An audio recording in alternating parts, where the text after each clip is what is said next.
Hello friends, मेरे digital classes में आप लोग का बहुत बहुत फिर से नए सेशन में स्वागत करता हूं। तो हम डेली बेस पे करंट अफेयर्स पढ़ते हैं और आज है 5 दिसंबर। 5 दिसंबर से जितने भी करंट अफेयर्स के क्वेश्चन बनेंगे यहाँ से हम कवर करेंगे। कोई भी एग्जाम का आप तैयारी कर रहे हो, एसएससी, रेलवे, यूपीएससी, कोई भी स्टेट के एग्जाम हो, सेंट्रल गवर्नमेंट के एग्जाम हो, सभी एग्जाम के लिए इंपॉर्टेंट है। छोटी छोटी प्यून तक की आप तैयारी भी कर रहे होंगे, उस सभी एग्जाम के लिए आएगा काम। मिनिमम देखेंगे आप जो है 12 से 15 तक के करंट अफेयर्स पूछे जाते हैं। पीडीएफ आपको टेलीग्राम में मिल जाएगा, वहाँ से डाउनलोड करके जो है आप रिवाइज कीजिएगा। ठीक है, चलिए बाकी सेशन स्टार्ट करते हैं। चैनल में पहली बार आए तो चैनल को सब्सक्राइब करके रख लीजिएगा। करंट एक बहुत ही इंटरेस्टिंग सब्जेक्ट होते हैं, वर्तमान के जो घटना आपको यहाँ से जो है समझ आती है। हाल ही में अंतर्राष्ट्रीय दिव्यांगजन दिवस कब मनाया गया है? तो आप सभी को पता है, हर साल हम 3 दिसंबर को हर साल इसको मनाते हैं। क्यों मनाया जाता है?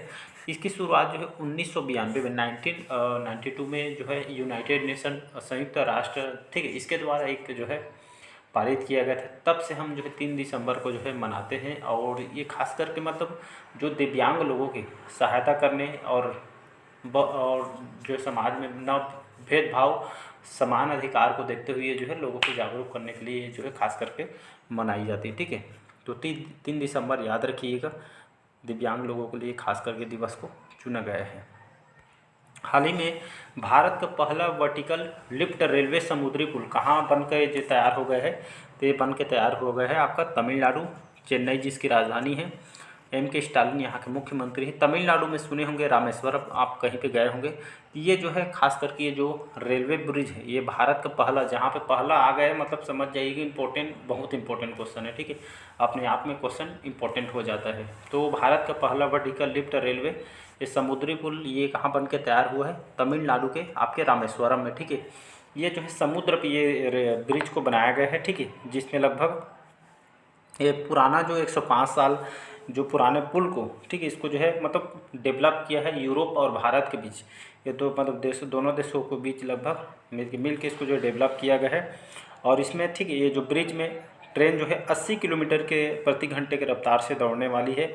यात्रियों को सुविधा के लिए देखते हुए इस ब्रिज का निर्माण किया हमारे जो रेल मंत्री हैं। ठीक है, इन्होंने इसका जो है अभी हाल ही में जो है अपने ट्विटर हैंडल में इन्होंने जानकारी दिया गया है।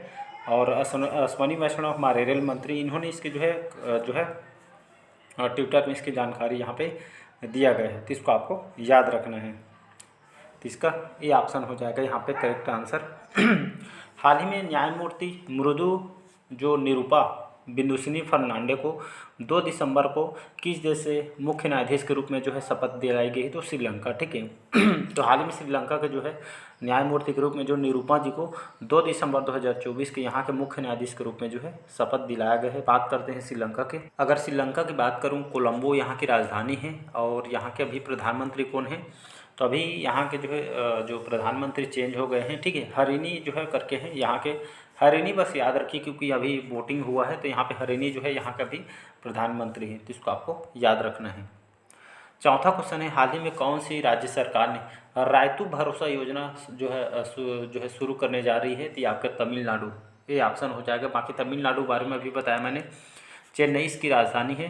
के स्टालिन अभी जो है यहाँ के मुख्यमंत्री हैं। ठीक है, तो रायतू भरोसा योजना ये जो है तमिलनाडु सरकार के द्वारा स्टार्ट किया गया है। ये योजना जो है तमिलनाडु सरकार के द्वारा ये योजना लाया गया लगभग 5 से 6 हज़ार बजट में। ठीक है, ये बजट जो है खास करके किसानों के सुविधा के लिए इसको जो है स्टार्ट किया जा रहा है। ठीक है, इनके जो है कृषि से संबंधित पे इस योजना को लागू किया गया है। तो खास कर किसानों के लिए इस योजना को रायतू भरोसा योजना स्टार्ट किया जा रहा है। और यहाँ पे देखेंगे तमिलनाडु जिसके चेन्नई इसकी राजधानी है। के स्टालिन यहाँ के भी मुख्यमंत्री यहाँ के। पांचवा क्वेश्चन है, हाल ही में किसने 2024 में सैयद मोदी अंतर्राष्ट्रीय बैडमिंटन प्रतियोगिता का खिताब जीता है? तो पीवी सिंधु सभी जानते हैं, जाने माने हमारे जो है महिला बैडमिंटन प्लेयर हैं। लक्ष्य सेन सभी जानते हैं, मतलब जो है दोनों लक्ष्य सेन और ये पीवी सिंधु हमारे जो है ये जो इंडियन जो है बैडमिंटन प्लेयर हैं। ठीक है, तो अंतर्राष्ट्रीय बैडमिंटन प्रतियोगिता में इन्होंने, ठीक है, ये जो है खिताब इन्होंने जीता है। पीवी सिंधु महिला में और लक्ष्य सेन ये पुरुष में इन्होंने ये प्रतियोगिता जीती है। ठीक है, तो पीवी सिंधु ने चाइना के प्लेयर को हरा के उपलब्धि हासिल की है बैडमिंटन टूर्नामेंट में। तो और लक्ष्य सेन ने सोगो को इन्होंने हरा के फाइनल में जो है खिताब इन्होंने जीते हैं। तो ये हमारी उपलब्धि है भारत के लिए, याद रखिएगा। हाल ही भारतीय रिजर्व बैंक, जिसको हम आरबीआई के नाम से जानते हैं, ने सचिन बंसल की अगुवाई वाली जो गैर बैंकिंग जो वित्तीय कंपनी NBFC नवी जो यहाँ पे जो फिनसर्व पे जो लगाए गए पर्यवेक्षी प्रतिबंध को हटा दिया गया है। 2 दिसंबर 2024 को इसको हटाया गया है। तो हाल ही में जो फाइनेंस कंपनी है, ठीक है, NBFC करके एक, ये भी फाइनेंस सेक्टर की कंपनी है, इस पे RBI ने प्रतिबंध लगा दिया था, ठीक है। मतलब ये जो है खास करके जो बैंक है, फाइनेंशियल कंपनी है, ठीक है, और इस पे जो है कर्ज के चलते इस पे जो बैन लगाया गया था, ठीक है जी। ये इसको प्रतिबंध कई यहाँ पे लंबे समय से जो अरबपति सचिन बंसल, ये इन्हीं की जो है कंपनी है, ई-कॉमर्स के फ्लिपकार्ट के जो फाउंडर भी हैं। तो ये खास करके जो है ये जो सचिन बंसल की जो कंपनी पे जो है बहुत सारे कर्जों को लेके इस पे जो है प्रतिबंध लगा दे है, बाकी इसको जो है हटा दिया गया है। इसी के चलते इसको आपको याद रखना है। हाल ही में जो है भारत के पवन काम्पेली ने जो है बैंकॉक में, ठीक है, आयोजित 2024 में एशियाई स्पोर्ट्स गेम्स में फुटबॉल में कौन सा पदक इन्होंने हासिल किया है? तो इन्होंने जो है इसमें जो है कांस्य पदक इन्होंने हासिल किया, ठीक है। पवन काम्पेली, इन्होंने बैंकॉक में इसका आयोजन किया गया था एशियाई जो स्पोर्ट्स गेम से फुटबॉल में इन्होंने कांस्य पदक जीता है। तो इसको आपको याद रखना। तो इन्होंने फुटबॉल में, ठीक है, फुटबॉल स्पोर्ट्स गेम्स में फुटबॉल में कांस्य पदक हासिल करके इन्होंने इतिहास रच दिया है। और इसका आयोजन कहाँ पे? बैंकॉक में इसका आयोजन किया गया था। 8वां क्वेश्चन, हाल ही में यूनेस्को ने किस को जो है शीर्ष विरासत पर्यटन स्थल घोषित किया है? तो पश्चिम बंगाल। याद रखिएगा, पश्चिम बंगाल जिसकी राजधानी है कोलकाता, ममता बनर्जी यहाँ के मुख्यमंत्री हैं। तो यूनेस्को के बारे में सभी सुने होंगे, ठीक है। तो ये जो शीर्ष विरासत पर्यटन स्थल के रूप में पश्चिम बंगाल को घोषित किया गया, जिसमें पश्चिम बंगाल सरकार ने, ठीक है, यहाँ के युवाओं के लिए, लाखों युवाओं के लिए रोजगार का भी सृजन किया है। पर्यटन के माध्यम से डेवलप करने के लिए जो है पश्चिम बंगाल को शीर्ष विरासत पर्यटन इसको घोषित किया, क्योंकि यहाँ पे पश्चिम बंगाल सरकार ने यहाँ के जो पश्चिम बंगाल आप सभी को पता है, यहाँ पे बहुत ही जो है अच्छी जगह है, हेरिटेज स्थलों के लिए जानी जाती है। यहाँ पे दक्षिणेश्वर मंदिर, कालीकट मंदिर, जहाँ पे पूजा स्थलों को डेवलप किया गया है, धार्मिक पर्यटन को, इसीलिए जो पश्चिम बंगाल को यूनेस्को के द्वारा ये घोषित किया गया धरोहर पर्यटन के रूप में। तो इसको आपको याद रखना है।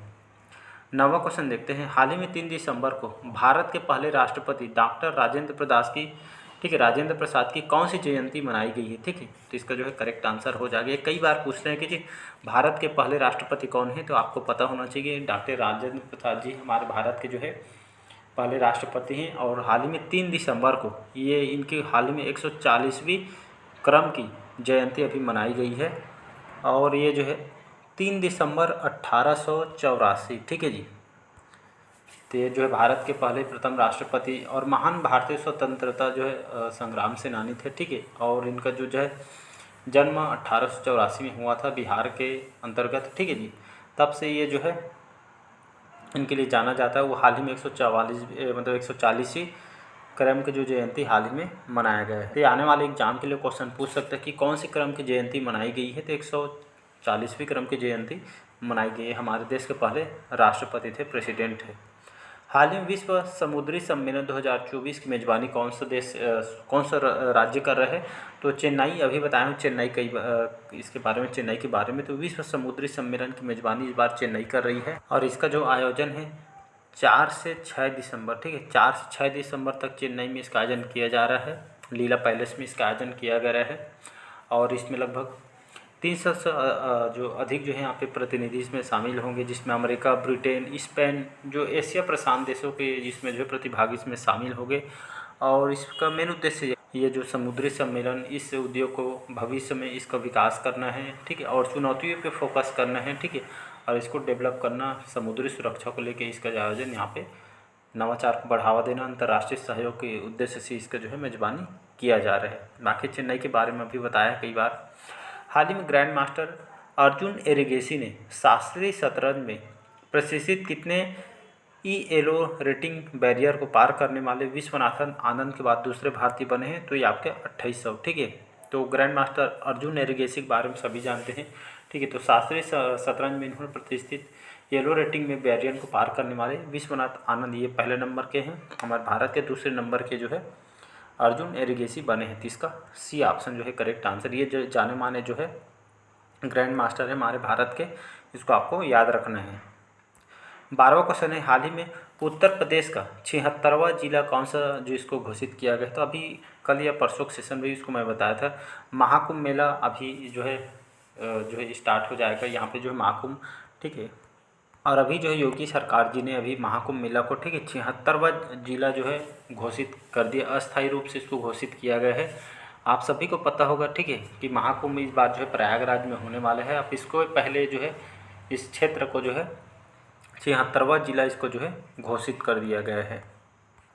तो इसका जो है सी ऑप्शन हो जाएगा करेक्ट। उत्तर प्रदेश के अंतर्गत बात करूं, यहाँ के मुख्यमंत्री योगी आदित्यनाथ हैं और आनंदी पटेल, ठीक है, आनंदी जो पटेल है यहाँ के गवर्नर है। लखनऊ यहाँ की राजधानी है।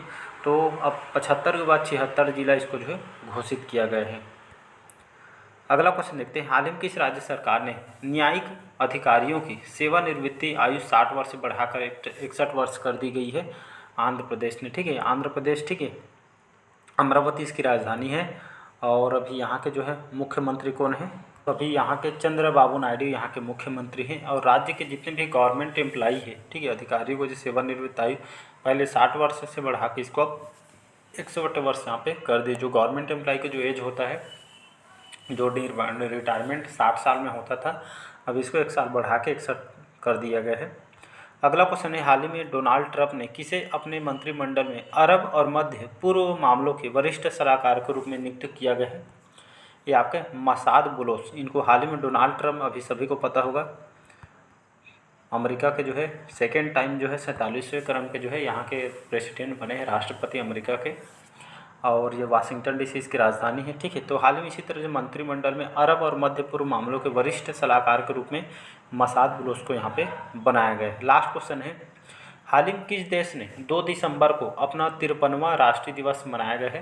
तो ये आपका यूएई के द्वारा। यूएई को हम और किस नाम से जानते हैं, संयुक्त अरब अमीरात के नाम से हम जानते हैं। कंट्री वेस्ट एशिया के अंतर्गत ये कंट्री आती है। और मैं यहाँ पे बात करूँ, यहाँ के जो है अबू धाबी सुने होंगे, अबू धाबी यहाँ की राजधानी है। दुबई यहाँ के लार्जेस्ट सिटी है। अरबी के यहाँ का ऑफिशियल लैंग्वेज है। और भारत के साथ तो बहुत अच्छे संबंध है। प्रेसिडेंट कौन है, मोहम्मद बिन जायद अल नहान यहाँ का भी जो है प्रेसिडेंट है, राष्ट्रपति हैं। तो 2 दिसंबर को अपना 53वां, ठीक है, राष्ट्रीय दिवस ये जो है यूएई के द्वारा मनाया गया है। इसका भी ऑप्शन हो जाएगा करेक्ट आंसर। तो चलिए, आज का सेशन कैसे लगा कमेंट करके ज़रूर बताइए। पहले बार आए हैं तो चैनल को सब्सक्राइब करके रख लीजिएगा। Thank you.